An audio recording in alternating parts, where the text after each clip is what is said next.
Next है micturition या फिर यूरिनेशन। जो यूरिन पास आउट की प्रोसेस है, यूरिन वॉइडिंग की प्रोसेस है, उसी को मिक्चुरेशन या फिर यूरिनेशन भी बोलते हैं। यूरिन एक्सपल्सन या यूरिन पास आउट की जो प्रोसेस है उसी को मिक्चुरेशन या यूरिनेशन बोलते हैं।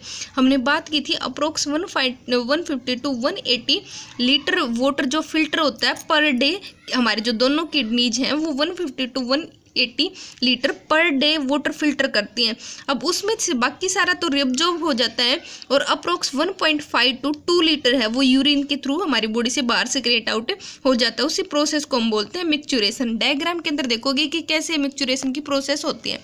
तो देखो ये ब्लैडर है, जैसे ब्लैडर फुल हुआ इसकी अमाउंट 600 टू 800 ml हुई, इसने मैसेज कन्वे किया आगे स्पाइनल के अंदर S2 टू S4 जो सैक्रम रीजन है उसमें और दूसरे सेरिब्रल कोर्टेक्स के पास है। वहाँ से फिर ये मैसेज नर्व इम्पल्स वापस आई। नर्व जो S2 है और S4 है उससे जो नर्व इम्पल्स है वो वापस आई। आने के बाद उसने डिट्रसर मसल्स को कॉन्ट्रैक्ट किया। उसके कॉन्ट्रैक्ट के बाद पहले इंटरनल स्पिंचर और फिर एक्सटर्नल स्पिंचर लूज हुए, डायलेट हुए, जिसके बाद यूरिनेशन हुई। एक और इसको थोड़ी सी प्रोसेस टेबल फॉर्म में करेंगे तो ईजिली आपको समझ आ जाएगा। देखो टेबल की फॉर्म में पूरा मैकेनिज्म ऑफ मिक्चुरेशन या फिर प्रोसेस ऑफ यूरिनेशन।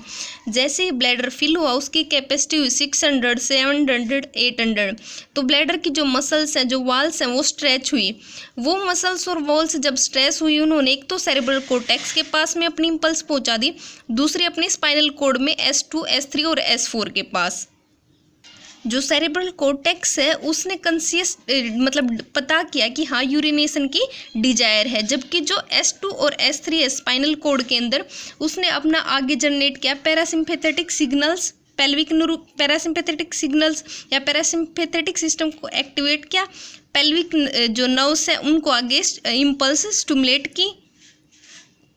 और जो हमने पढ़ी थी ब्लैडर के अंदर जो बीच वाली जो मस्कुलरिस जो मसल्स हैं उनके पास डिट्रसर जिनको हमने मसल्स बोला था वो कॉन्ट्रैक्ट हुई। उनके कॉन्ट्रैक्ट होती दोनों इंटरनल और एक्सटर्नल स्पिंचर दोनों रिलैक्स हुए, जिसके थ्रू यूरिनेशन हुआ। दूसरी साइड से जो S2 और S3 है उन्होंने ऑर्डर दिया सोमेटिक नर्व सिस्टम को।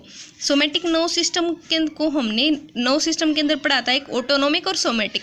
ऑटोनोमिक नर्व सिस्टम होता है उसके अंदर सारी इनवॉलेंट्री प्रोसेस होती है, स्मूथ मसल्स आती हैं, जबकि सोमेटिक नर्व सिस्टम है उसके अंदर स्केलेटन मसल्स आती है जो कि वॉलेंट्री होती हैं। जैसे ही S2 और S3 ने सोमेटिक नर्व सिस्टम को एक्टिवेट किया, जो एक्सटर्नल स्पिंचर थे जो हमारे वॉलेंट्री स्पिंचर हैं वो रिलैक्स हुए, उनके रिलैक्स होते ही यूरिनेशन हुई।